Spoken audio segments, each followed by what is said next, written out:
રતનજી ટાટાનો એક સૌથી આમ કહેવાય ને પ્રખ્યાત એવો એક નાનો એવો કિસ્સો કે એમણે એક વખત એક રૂમની અંદર બે વ્યક્તિઓના ઇન્ટરવ્યૂ લીધા.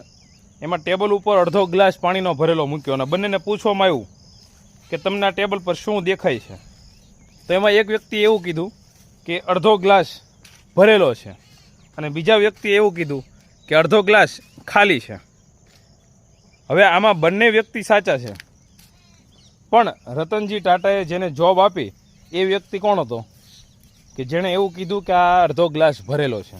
એનું કારણ કે તમે કોઈ પણ પરિસ્થિતિમાં, કોઈ પણ ખરાબ સમયમાં, તમે કોઈ પણ ખરાબ જગ્યાએ હો ત્યારે જરૂરી એ નથી કે તમે કેટલા પાવરફુલ છો, જરૂરી એ પણ નથી કે તમે કેટલા શક્તિશાળી છો કે અથવા તો તમે શું કરી શકો છો.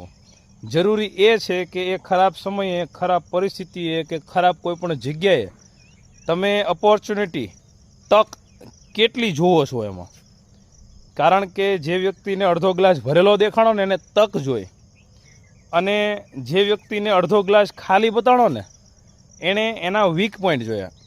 તો જ્યારે પણ તમે કોઈ ખરાબ પરિસ્થિતિમાં હો, ક્યારેક ક્યાંક તકલીફમાં હો, ત્યારે તમે એમાં સારું શું જુઓ છો, તમે એમાં તક કેટલી જુઓ છો, કે તમને એમાં તક દેખાય છે કેટલી, એની ઉપર આપણી આજે કાંઈ પણ મહેનત છે ને એ કામ કરે છે. બાકી અવગુણો કાઢવા, પછી એમાં વીક પોઈન્ટ ગોતવા, આ તો હર એક માણસનો સ્વભાવ જ છે. તમે નહીં પૂછો છતાં પણ માણસો તમને કહી દેશે કે આ આમ કરાય, નાનું આમ કરાય, તમે આ અહીંયા કર્યું નહીં કરતાં આમ કર્યું હોત. હવે મેં બનાવ્યું તો મને પણ કહે છે કે આ કર્યું એની કરતાં ઓલું કર્યું હોત તો સારું હતું, તમે આમ રહ્યો છો એની કરતાં આમ રહ્યો હોત તો સારું હતું, તમે જગ્યા અહીંયા લીધી, અહીંયા પાણી આવે છે, આની કરતાં તમે ઓલે પણ લીધું હોત તો સારું હતું. એટલે કહેવાનો મતલબ એમ છે કે માણસો ભૂલો કાઢવાનું તો જિંદગીભર ક્યારેય મેકવાના જ નથી, પણ તમે જે જગ્યા પર છો એની અંદર તમે તક કેટલી ગોતો છો, તમે તક કેટલી ગોતી અને એની ઉપર કામ કરો છો, એની ઉપર જે કાંઈ પણ તમારી સફળતાઓ, જે કાંઈ પણ તમારું સારામાં સારું કામ દેખાવાનું હોય એ કામ દેખાય છે. ચાલો મિત્રો, મળીએ કંઈક નવા વિડીયો, નવા ટોપિક સાથે.